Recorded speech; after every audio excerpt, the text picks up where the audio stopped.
Welcome to RK9 news. వార్తల్లో ముందుగా ముఖ్యాంశాలు. త్రివేణి సంగమం వద్ద ప్రార్థనలు చేసిన రాష్ట్రపతి ద్రౌపది ముర్ము.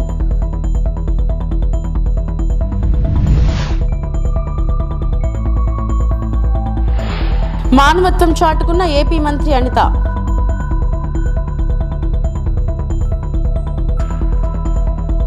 శ్రీవారి సేవలో ఏపీ రాష్ట్ర హైకోర్టు ప్రధాన న్యాయమూర్తి.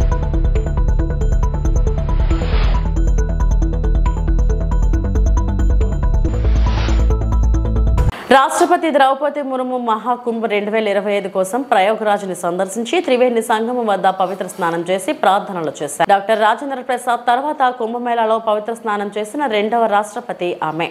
महत्व को एक नई ऊंचाई मिली है। वहीं महाकुंभ में स्नान करने वालों की संख्या दिन प्रतिदिन नए रिकॉर्ड बना रही है। महाकुंभ में अब तक करीब 44 करोड़ लोगों ने स्नान किया। राष्ट्रपति द्रौपदी मुर्मू ने त्रिवेणी संगम पर मां गंगा की आरती की। इस मौके पर उत्तर प्रदेश की राज्यपाल आनंदीबेन पटेल और मुख्यमंत्री योगी आदित्यनाथ समेत कई विशिष्ट लोग उपस्थित थे।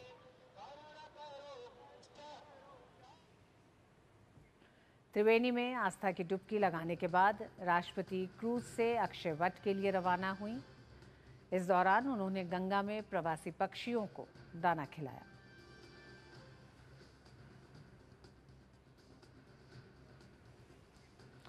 और बाद में राष्ट्रपति अक्षय वट पहुंची, जहां उन्होंने पूजा अर्चना की। सनातन संस्कृति में अक्षय वट को अमरता का प्रतीक माना जाता है। ये हिंदू धर्म का एक महत्वपूर्ण स्थल है, जिसकी महत्ता पुराणों में भी वर्णित। ఏపీ హోంమంత్రి అనిత మానవత్వం చాటుకున్నారు. నర్సారావుపేట బైపాస్ రోడ్డులోని వై జంక్షన్ వద్ద సోమవారం ఉదయం బైక్ ప్రమాదం జరిగింది. ఈ ప్రమాదంలో ఓ యువతికి గాయాలయ్యాయి. అదే మార్గంలో శ్రీశైలం పర్యటనకు వెళ్తున్న మంత్రి అనిత దీన్ని గమనించి తన కాన్వాయ్ను ఆపారు. గాయపడిన ఆ యువతి వద్దకు వెళ్లి సపర్యలు చేశారు. మంచినీరు అందించి ధైర్యం చెప్పారు. అనంతరం వేరే వాహనంలో ఆసుపత్రికి తరలించే ఏర్పాట్లు చేశారు.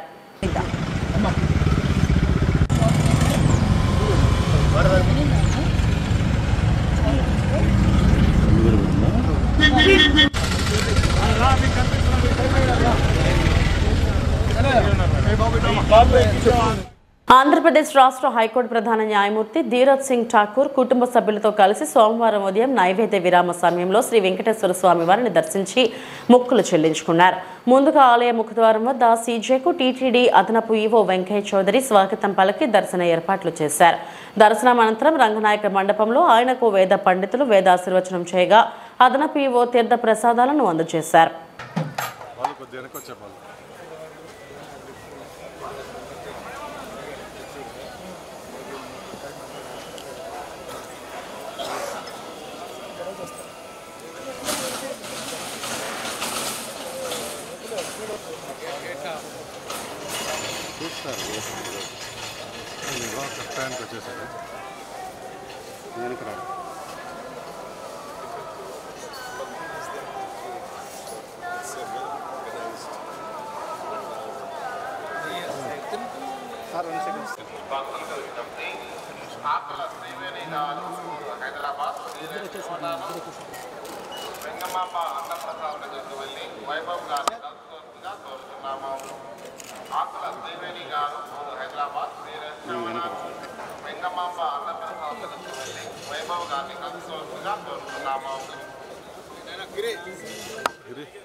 ये पकड़ा भाई, ये पकड़ा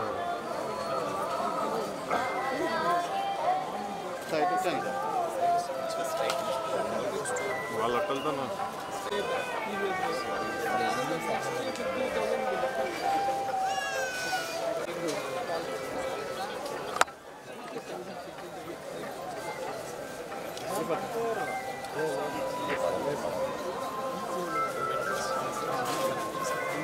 ఓకే.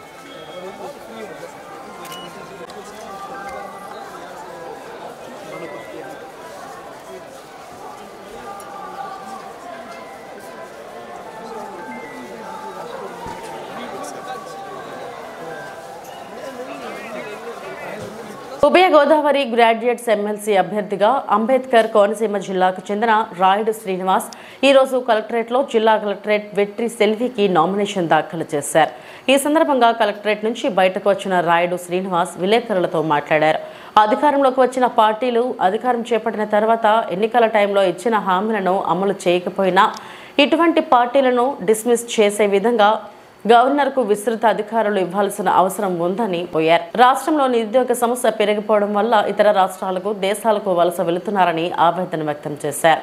సమాజంలో అన్ని వర్గాల సమస్యలను పరిష్కరించేందుకు ఎమ్మెల్సీ అభ్యర్థిగా పోటీ చేస్తున్నానని తనకు మొదటి ప్రాధాన్యత ఓటు వేసి గెలిపించాల్సిందిగా కోరుతున్నారు.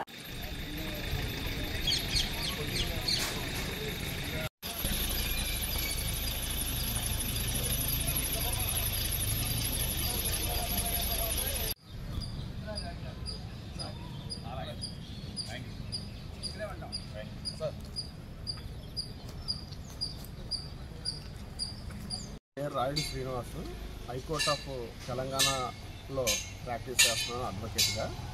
ఈ రోజున సమాజంలోని ఎన్ని రాజకీయ పార్టీలు వచ్చినా కానీ హామీలు ఇస్తున్నారు తప్ప వాళ్ళు ఏ విధమైనటువంటి హామీలు నెరవేర్చట్లేదు. ఈ రోజున నిరుద్యోగుల తరఫున నేను నామినేషన్ చేస్తున్నాను. ఇక్కడికి వచ్చే ప్రధాన ఉద్దేశం ఏంటంటే, ఎమ్మెల్సీగా చేసే ఉద్దేశం ఏంటంటే, రాష్ట్రంలో నిరుద్యోగ యువత చాలా దారుణమైన పరిస్థితిలో ఉంది. మీరు మన విలేజ్ నుంచి సిటీల నుంచి కూడా హైదరాబాదు, బెంగళూరు, చెన్నై నగరాలకి జనాలు వలసపోతున్నారు. ఇక్కడ ఏ ప్రభుత్వం వచ్చినా నిరుద్యోగులు పట్టించుకోవట్లేదు. నేను 4 టర్ముల నుంచి కూడా ఎమ్మెల్సీకి ఓటు వేయడం జరిగింది. గెలిచిన ఏ ఒక్క నాయకుడు కూడా ప్రజల సమస్యలు కానీ, నిరుద్యోగ సమస్యలు కానీ, ఉద్యోగుల సమస్యలు కానీ పట్టించుకోలేదు.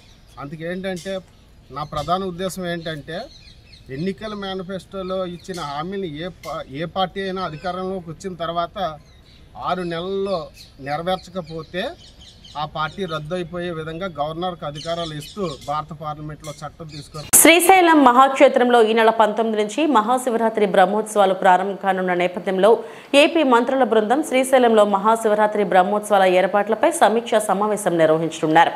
ఈ నెల 26న మహాశివరాత్రి పర్వదినం కావడంతో ఏపీ సీఎం చంద్రబాబు నాయుడు రాష్ట్ర ప్రభుత్వం తరపున శ్రీ భ్రమరాంబ సమేత మల్లికార్జున స్వామివారికి పట్టు వస్త్రాలు సమర్పించనున్నారు. అయితే రాష్ట్ర ప్రభుత్వం తరపున గడిచిన కాలంలో మహాశివరాత్రి బ్రహ్మోత్సవాలకు శ్రీశైలం శ్రీ స్వామి అమ్మవారికి మంత్రి స్థాయిలో కానీ స్థానిక ఎమ్మెల్యేలు స్వామి అమ్మవారికి ప్రభుత్వం తరపున పట్టు వస్త్రాలు సమర్పించేవారు. అయితే ఈ మహాశివరాత్రి బ్రహ్మోత్సవాలలో స్వయంగా ఏపీ సీఎం చంద్రబాబు స్వామి అమ్మవారికి ఈ నెల 23న పట్టు వస్త్రాలు సమర్పించేందుకు శ్రీశైలం రావడం రాష్ట్రానికి శుభసూచకంగా అర్చకులు, వేద పండితులు, స్థానికులు, అధికారులు భావిస్తున్నారు. ఈ నేపథ్యంలో ముఖ్యమంత్రి పర్యటనలో భాగంగా భక్తుల ఏర్పాట్లు, శ్రీశైలం దేవస్థానం అభివృద్ధి, భద్రతాపరమైన అంశాలపై ఏపీ మంత్రుల బృందం శ్రీశైలంలో సమీక్ష సమావేశం నిర్వహిస్తున్నట్టు అధికారులు తెలిపారు. నేడు మధ్యాహ్నం 3 గంటల సమయంలో జిల్లా అధికారులు, మంత్రులు పయ్యావుల కేశవ్, ఆనం రామనారాయణ రెడ్డి, అనగాని సత్యప్రసాద్, హోంశాఖ మంత్రి అనిత, ఎన్ఎండి ఫారూక్, బీసీ జనార్దన్ రెడ్డిలతో పాటు Srisailam MLA Budda Rajasekhar Reddy, MP Sabari, Nandyal collector Rajakumari తదితరులు హాజరయ్యారు.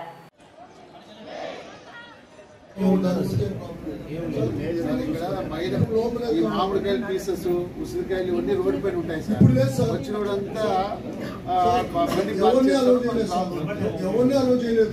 ఒక్కటి కూడా ఉసిరికాయలు కానీ రోడ్డు మీద మన ఎమ్మెల్యే లేకపోయినా కూడా కనీసం వేసన పెంచండి. అప్పుడు పెద్దగా చెట్లు పోవు. రూట్ పార్కింగ్ లేకపోయినా కూడా కనీసం వేసన పెంచండి. అప్పుడు పెద్దగా చెట్లు పోవు.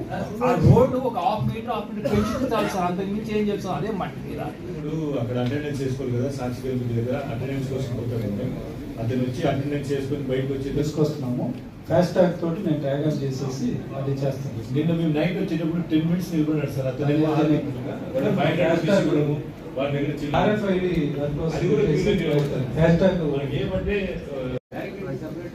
చేస్తున్నాం కానీ అది హైట్ సరిపోవట్లేదు.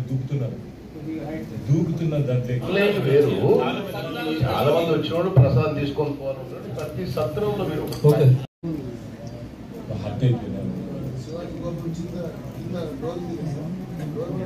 అందుకని ఈసారి అక్కడ సపరేట్ గా 2 కార్టన్స్ నేను బ్యారికేడ్ పెడతాను. మనం ఈసారి 9 గంటల నుంచే శివస్వామిని లోపలికి తీసుకొని కూర్చోబెట్టేస్తాం. అందుకని సార్ అక్కడ సపరేట్ గా 2 కార్టన్స్ నేను బ్యారికేడ్ పెట్టాను. వాళ్ళు వెళ్ళి అట్లా వాళ్ళు ఏం చేస్తారంటే అది లాస్ట్ ఇయర్ కూడా మనీ ఇష్యూ వచ్చింది, మాకు క్రెడిట్ అవ్వాలా మేము పని చేసిన తర్వాత. ఈసారి ప్రయర్ గా మా ఫారెస్ట్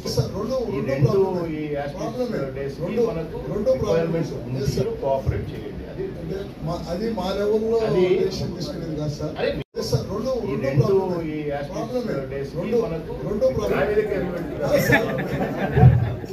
ఇప్పుడు వెలుగోడు నుంచి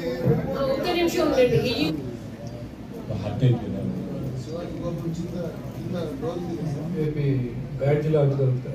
తర్వాత సార్ ఇవన్నీ అయిపోయిన తర్వాత లడ్డు కౌంటర్ దగ్గరికి ఒకటేసారి వచ్చి పడతారు. నంద్యాల జిల్లా ఆలగడ్డ రుద్రవరం మండలం కోటకొండ గ్రామంలో అక్రమ మట్టి తవ్వకాలు జరుగుతున్నట్టు సాక్షిలో వచ్చిన కథనంపై స్పందించిన టీడీపీ నాయకులు కోటకొండ కొలను చెరువులో నుంచి అక్రమంగా మట్టి తోలుతున్నారంటున్నారు. గ్రామస్తులు అందరూ కలెక్టర్ను కలిసి కొలను చెరువు పూడి ఉందని మట్టి తవ్వేసి మమ్మల్ని కాపాడాలంటూ అర్జీ ఇవ్వడం జరిగింది. South zone railway contractor railway track సంబంధించి మన్ను కావాలని ఎంఆర్ఓను మరియు విఆర్ఓకి అర్జీ ఇచ్చి రాయల్టీ కట్టి మరి ఈ మట్టిని రైల్వే ట్రాక్ కు సంబంధించి పంపించడం జరిగిందని, దీనికి సంబంధించిన ప్రతి ఒక్క ఆధారాలు మా దగ్గర ఉన్నాయని టీడీపీ నాయకులు పేర్కొన్నారు. అనవసరంగా తప్పుడు కథనాలు రాస్తూ మా టీడీపీ నాయకులపై బురజల్లే వార్తలు రాస్తున్న సాక్షి దినపత్రికకు మేము సవాల్ విసురుతున్నాం. ఈ మట్టిపై సంబంధించిన అన్ని ఆధారాలు రాయల్టీస్ మా దగ్గర ఉన్నాయని, మీ దగ్గర ఏమైనా ఆధారాలు ఉంటే నిరూపించి వార్తలు రాయాలని, ఆధారం లేకుండా వార్తలు రాస్తే చట్టపరమైన చర్యలు తీసుకుంటామని హెచ్చరించారు. ఈ కార్యక్రమంలో మండల కన్వీనర్ లింగం రంగనాయకులు, మాజీ ఎంపీపీ పోలా గురుమూర్తి, పేరూరు రామనాథరెడ్డి, తూపల్లేరు యువరాజు తదితరులు పాల్గొన్నారు. రంగయ్య గారు ఇది వరకు చెప్పిన విధంగా జరుగుతున్న విషయం ఒకటి, వాస్తవాలుగా రాయడం పత్రికా నిబద్ధతకు సంబంధించిన విషయం. మేము పత్రికా నిబద్ధత మీద సవాలేస్తూ ఈరోజు ప్రెస్ మీట్ పెట్టడం జరిగింది. ఎందుకు అంటే మొట్టమొదటిగా నేషనల్ కాదు ఇంటర్నేషనల్ అయిపోయింది. ఫస్ట్ వాళ్ళ అధినేత దగ్గర నుంచి తీసుకున్నాం. ఈరోజు జరుగుతున్న వాస్తవాలను మీరు గమనిస్తూనే ఉన్నారు. ఆయన నేషనల్ కాదు ఇంటర్నేషనల్ మీడియాలో కూడా వెలిగిపోతూ ఉన్నాడు. మన ఆంధ్రప్రదేశ్ పేరు ప్రఖ్యాతులను ఎక్కడికి అమెరికా వరకు తీసుకుపోయినాడు ఆయన. మన లోకల్ వరకు తీసుకుందామంటే ఈరోజు మా రుద్రవరం మండలంలో జరుగుతుండేది కోటకొండ ఇష్యూ అని చెప్పారు. కోటకొండ ఇష్యూకు సంబంధించి మొత్తం విత్ రాయల్టీ కట్టి రైల్వేకు సంబంధించిన ఒక కాంట్రాక్ట్ కోసం గవర్నమెంట్కు ప్రాపర్ రాయల్టీ కట్టి మేము అక్కడి నుంచి మట్టి తరలించడం జరుగుతూ ఉంది. అంతకు తప్పితే వేరే ఇష్యూస్ ఏం లేవు. ఈ ఇష్యూను బట్టి వాళ్ళు ఏమంటున్నారంటే ఒక్కొక్క రోజుకు ₹1 కోటి సంపాదించే క్యాపబిలిటీ తెలుగుదేశం పార్టీ నాయకులు అక్రమంగా తవ్వుతున్నారు అంటున్నారు. పార్టీకి సంబంధించిన నాయకులను పక్కన పెడదాం కొద్దిసేపు. ఆయన డైరెక్ట్గా ప్రతిరోజు 2 రోజులకు ఒకసారి 3 రోజులకు ఒకసారి ప్రెస్లో రాయడం జరుగుతూ ఉంది. జనాలు కూడా దీన్ని నిజమని నమ్మాల్సిన పరిస్థితులు వస్తాయి. ఎందుకంటే రోజు పాడిందే పాట ఆయన పాడుతూ ఉన్నాడు సాక్షి మీడియాలో. ఆ పాడిందే పాట కోసం మేము ఈరోజు డైరెక్ట్లీ చెప్తా ఉన్నాం. కోటకొండ గ్రామంలో కొలం చెరువు ఉందయా, ఆ కొలం చెరువులో ఏం జరుగుతూ ఉందంటే అది పూడికకు గురి అయింది, దానివల్ల గ్రామస్తులు ఇబ్బంది పడుతున్నారని అనడం వల్ల అర్జీ పెట్టిన తర్వాత కోటకొండ గ్రామానికి సంబంధించిన అర్జీ కలెక్టర్ గారికి క్లియరా పత్రికా మూలకంగా నేను ఇస్తున్నాను. ఇంకొకటి సౌత్ సెంట్రల్ రైల్వే నుంచి పర్మిషన్, ఎందుకంటే ఈ మట్టి తవ్వుకోవడానికి సౌత్ సెంట్రల్ రైల్వే తీసుకున్న పర్మిషన్.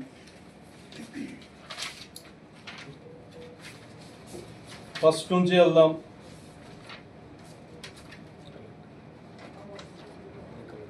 ఇది మన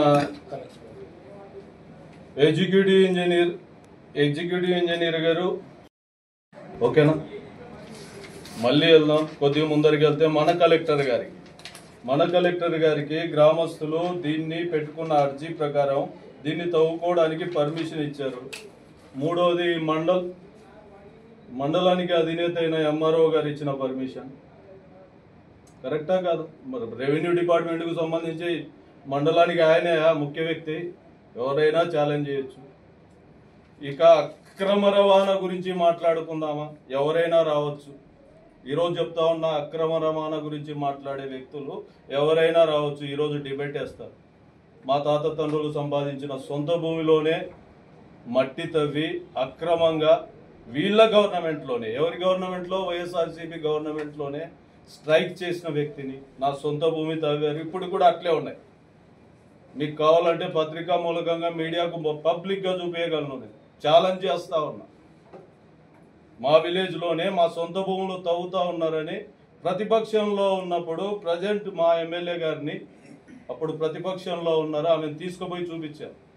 అమ్మాయి ఇవి మా సొంత భూములు, పట్టాలు ఉన్నాయి, కానీ అక్రమంగా తవ్వారు. ఈ మండలం అంతా అక్రమంగా తవ్విన వ్యక్తులు మీ పక్కన పెట్టుకొని ఇదేందా రోజు పొద్దున్న లేస్తే బురద చల్లడం, రోజు పొద్దున్న లేస్తే బురద చల్లడం. ఇంకో విషయం, ఎక్స్పెషల్ విషయం చెప్పమంటావా?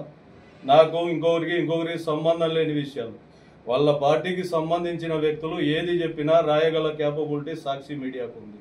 ఎందుకుందో తెలుసా? నా పర్సనల్ చెప్తా. నేను కొద్ది రోజుల కిందట ఏ పార్టీకి సంబంధించిన వ్యక్తిని కాదు, దేశానికి సంబంధించిన వ్యక్తిని, దేశంలో సైనికుడిని. ఆ టైంలో నేను ఉన్నది. కానీ నన్ను తెలుగుదేశం పార్టీ వ్యక్తి పలాని పొలాలు అక్రమంగా కొన్నాడని కూడా ఇదే సాక్షి మిత్రుడు, ఎక్కడ రుద్రవరం సాక్షి మిత్రులే రాసినారు. ఈరోజు నా ముందరికి రమ్మను, ఆయన ఎప్పుడైనా రమ్మను. ఇది అన్నారు కదా మా నాయకులు అక్రమంగా తవ్వారని, ఇగో మొత్తం విత్ ఆర్డర్స్తో సహా చూపిస్తావా. డాక్టర్ మధుసూదన్ రెడ్డి పాత్రికేయుల సమావేశంలో మాట్లాడుతూ, నిన్న మాట్లాడిన కత్తి శ్రావణి రెడ్డి ప్రెస్ మీట్లో మాట్లాడిన ప్రతి మాట అవాస్తవం అని చెప్పుకొచ్చారు. 1958లో కోర్టులో తీర్పు ఇచ్చారని, అదే స్థలాన్ని నేను 2008లో బుర్రా సుబ్బారావు నుండి కొనుగోలు చేశారని ఇప్పటికీ మా అనుభవంలో ఉందని పేర్కొన్నారు. అప్పటి ఆర్టీఓ శ్రీనివాసులతో 3 ROR సమావేశాలకు హాజరయ్యానని తెలిపారు. హద్దులు పాతుతున్న ఆమెపై 2022లో కేసు కూడా నమోదు చేశామని తెలిపారు. న్యాయ సలహాలు తీసుకుని ఆమెపై కోర్టుకు వెళతామని సూచించారు. నమస్కారం, నేను డాక్టర్ చిత్తులూరు మధుసూదన్ రావు, నా కొడుకు డాక్టర్ చిత్తులూరు మణిదీప్. నిన్న సూరజ్ గ్రాండ్ లో కత్తి శ్రావణి రెడ్డి గారు నా మీద చేసినటువంటి ఆరోపణలు అవాస్తవాలని ఖండిస్తూ మీకు చెబుతున్నాను. ఆమె రైతు నగరం గ్రామంలో 110 అనే సర్వే నంబర్లో మా పూర్వీకులకు 1956లో దాన విక్రయం ద్వారా 5 ఎకరాల 61 సెంట్లు మాకు ఉంది. మేము ఎవరికి అమ్ముకోలేదు. ఆ స్థలాన్ని మధుసూదన్ రావు దౌర్జన్యం చేసి ఆయన అనుభవిస్తున్నాడు అనేది ఆరోపణ. ఈ విషయంలో ఆమె చెప్పిన 56వ సంవత్సరంలో దాన విక్రయం కరెక్ట్.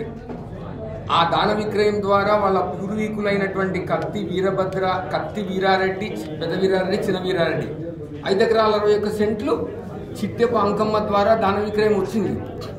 కానీ ఆమె చిట్టెపు అంకమ్మ దత్తపుత్రుడు బాలరెడ్డి వీళ్ళ అబ్బలకు, శ్రావణి అబ్బలకు కోర్టులో వివాదమయ్యి 58వ సంవత్సరంలో సెప్టెంబర్ 1958లో డిస్ట్రిక్ట్ కోర్టు డిక్రీ ఇచ్చింది. 110 అనేటువంటి సర్వే నంబర్లో శ్రావణి రెడ్డి గారి పూర్వీకులకు ఎటువంటి హక్కు లేదు. సో 58 తర్వాత శ్రావణి రెడ్డి పూర్వీకులు హక్కు లేనప్పుడు వాళ్ళు అమ్ముకునే దానికి వీలు లేదు. మా పూర్వీకులు అమ్మలేదు, మా పూర్వీకులు అమ్మలేదు, ఈసీలో తేలడం లేదు, వాళ్ళ పేరు లేదంటే వాళ్ళకి అమ్మేదానికి హక్కు లేనప్పుడు వాళ్ళు ఏముంటుంది. చిట్టెపు బాలరెడ్డి గారు ఆయనకు సంక్రమించిన మొత్తం 5 ఎకరాల 61 సెంట్లు అమ్మడం వల్ల ఒకరి ద్వారా మేము లింకు డాక్యుమెంట్లు నిజ నిర్ధారణకు, నిదర్శనకు లిఖిత పూర్వకంగా డాక్యుమెంట్లు అన్నీ చూపిస్తూ నేను 2008లో ఆ స్థలాన్ని నేను కొనుక్కున్నాను. సర్వే ప్రకారం 4 ఎకరాల 2 సెంట్లు 110లో ఉంది. నాకు మిగిలిన అది కాకుండా కూడా ఇంకా 3 ఎకరాల 63 సెంట్లు మొత్తం మధుసూదన్ రావు ఫ్యామిలీకి రైతు నగరంలో 7 ఎకరాల 39 సెంట్లు ఉంది. ఆమె పోరాడుతున్నానని అనుకున్నది ఇదంతా పక్కన పెట్టేసి ఆమెకు తీర్పు విరుద్ధంగా వచ్చింది అన్న నెపంతో కోర్టుకు వేసేసింది. ఈరోజు అది కోర్టులో ఉంది, కోర్టులో నడుస్తుంది. కాబట్టి కోర్టులో ఉన్న దాన్ని ఆమె మళ్ళీ ఈ విధంగా పత్రికాముఖంగా చేయకూడదు. కోర్టు తీర్పును నేను శిరసావహిస్తాను. కోర్టు ఏ తీర్పు ఇస్తే దాన్ని నేను బాధ్యతాయుతమైన భారతీయ పౌరుడిగా శిరసావహిస్తాను. కోర్టు తీర్పు ఏముంటే అది చేస్తాను. కానీ ఖచ్చితంగా మా న్యాయ సలహాల నిపుణుల మేరకు మేము ఆమె మీద పరువు నష్టం దావా డిఫమేషన్ వేయవచ్చు. అలాగే క్లెయిమ్లీ exclusive whatever it may be unless మా వినకుండా ఈ దాన్ని ప్రాపగేట్ చేస్తున్నటువంటి వాళ్ళ గురించి కూడా న్యాయ సలహాలు కూడా మేము తీసుకుంటాం. నా వార్తలను ఆమె వార్తలను మీరు ఎలాగైతే ప్రచురించారో నిన్న నా వివరణను కూడా తీసుకొని పత్రికల్లో మీరు దాన్ని కూడా ప్రచురించండి. ఆమె ఒకటి చెప్పింది, నేను ఇంకొకటి చెబుతున్నాను. ఏది సహేతుకమని మీరు దయచేసి పత్రికా సోదరులకు, ఎలక్ట్రానిక్ సోషల్ మీడియా వాళ్ళకి ఇది విన్నవిస్తున్నాను. ధన్యవాదాలు. ఆమెతో పోరాడుతున్నాను. దయచేసి ఇందులో రాజకీయ నాయకులు నన్ను దయచేసి లాగొద్దండి. నేను ఏ రాజకీయ నాయకుని సలహా హెల్ప్ తీసుకోలేదు, నిజంగా చెప్తున్నాను. ఆమె మాత్రం ప్రతి ఒక్క రాజకీయ నాయకుని యొక్క తలుపు తట్టింది. No problem. నేను మాత్రం ఏ రాజకీయ నాయకులు హెల్ప్ తీసుకోను. అలాగే కూటమి ప్రభుత్వం, మన ఎన్ఎండి ఫరూక్ గారు కూడా మా గౌరవ మంత్రివర్యులు వాళ్ళ దృష్టికి వెళ్తానన్నారు. మాకు కూడా ఆ దృష్టికి వెళ్ళినప్పుడు మేము ఖచ్చితంగా ఆయనకు వివరణ ఇస్తాం. No problem, no issues. అన్నికి మీకు చెప్పానని అనుకుంటున్నాను. చూపించమంటారా? వాస్తవాలండి. మీరికి నమస్కారం. నిన్న శ్రావణి రెడ్డి గారు మా నాన్న పైన చేసిన ఆరోపణలని నేను తీవ్రంగా ఖండిస్తున్నాను. ఒక కొడుకుగా నాకు చాలా బాధ కలిగింది. మా నాన్న నాకు నేను చాలా బాధపడిపోయి, ఏంటిది ఒక సేవా తత్పరత, మధుసూదన్ రావు అంటే ఏంటిది అని చెప్పి నంద్యాలే కాదు, రాయలసీమ కాదు, ఎంటైర్ సౌత్ ఇండియా తెలుసు. అటువంటి వ్యక్తిని పట్టుకొని నోటికి ఏది వస్తే అది మాట్లాడడం అనేది సభ్యకరంగా, సమాజంగా ఏమి ఉద్దేశం ఇస్తుందో నాకు అర్థం కాలేదు. కొడుకుగా నేను చాలా చాలా మనస్తాపం చెందితే మా నాన్న ధైర్యం చెప్పి, మనం ఈమెతో గత 4-5 సంవత్సరాలుగా ఎవరి సహాయం లేకుండా మన పక్కన నిజం, నిజాయితీ, న్యాయంతో మనం పోరాడుతున్నాం. ఒకరి అండ లేకుండా ఓన్లీ న్యాయవాదులతో మేము సమర్పిస్తూ దీనిని ఫైట్ చేస్తున్నాం. అటువంటి దాంట్లోకి అనవసరంగా రాజకీయ నాయకులని వాళ్ళని తీసుకొని వచ్చి ఇది హై పొలిటికల్ డ్రామాగా తయారు చేసి దీనిని వైరల్ చేసి ఆమె ఏదో లబ్ధి పొందాలన్న దురుద్దేశంతో నిన్న అన్ని చాలా అవాస్తవాలను ఇవన్నీ చెప్పడం జరిగింది. మేము ఇప్పుడు ఇందాక మీకు ఒక 15-20 నిమిషాల దాకా మీకు అన్ని అవాస్తవాలను ప్రూవ్ చేశాం. ఆమెకి నిజంగా నిజాయితీగా 1 సెంటు భూమికి ఆమె దగ్గర 1 పత్రం ఉంటే తీసుకొని రమ్మండి, కోర్టులో ప్రొడ్యూస్ చేయమనండి, కోర్టు కేసు గెలవమనండి. మేము ఆమెకి పువ్వుల్లో పెట్టి ఆ భూమిని మేము అందిస్తాం. ఇది మధుమణి కుటుంబం తరపు నుంచి మేము ఇచ్చే వాగ్విధానం అనుకోండి. కానీ మా పైన సేవా ముసుగు అట్లాంటి పదాలను వాడుతూ ఒక వ్యక్తి 34 సంవత్సరాలుగా ప్రజలకి సహాయపడుతున్న వ్యక్తిని దురుద్దేశంతో దుర్భాషలాడి సొంత లాభం కోసం మాట్లాడడం వల్ల వచ్చిన లాభం ఏంటో నాకు తెలియదు. 1 డాక్యుమెంట్ గా ఆమె దగ్గర ఉంటే దయచేసి తీసుకొని రమ్మనండి. తీసుకొని రారు, కోర్టులో ప్రొడ్యూస్ చేయరు, కోర్టు వాయిదాలకి వాళ్ళు రారు. ఇలా జరుగుతున్నప్పుడు ప్రెస్ మీట్ పెట్టి అవాస్తవాలను వాస్తవాలుగా చేయాలన్న ఈ ఆలోచనని దయచేసి మేము ఖండిస్తున్నాము. పత్రికా సోదరులకి నేను మనస్ఫూర్తిగా విన్నపిస్తున్నది ఏంటంటే, మా వైపు స్టోరీ విన్నారు, మీ దగ్గర ఆల్ ప్రూఫ్స్ అండ్ డాక్యుమెంట్స్ మీకు ఇచ్చాము. దయచేసి ఈ వాస్తవాన్ని ప్రజలలోకి తీసుకెళ్ళండి. మేము ఇప్పుడు ఎవరికో భయపడో. ఇవి ఇప్పటివరకు నా బులెటిన్ అప్డేట్స్. నమస్తే.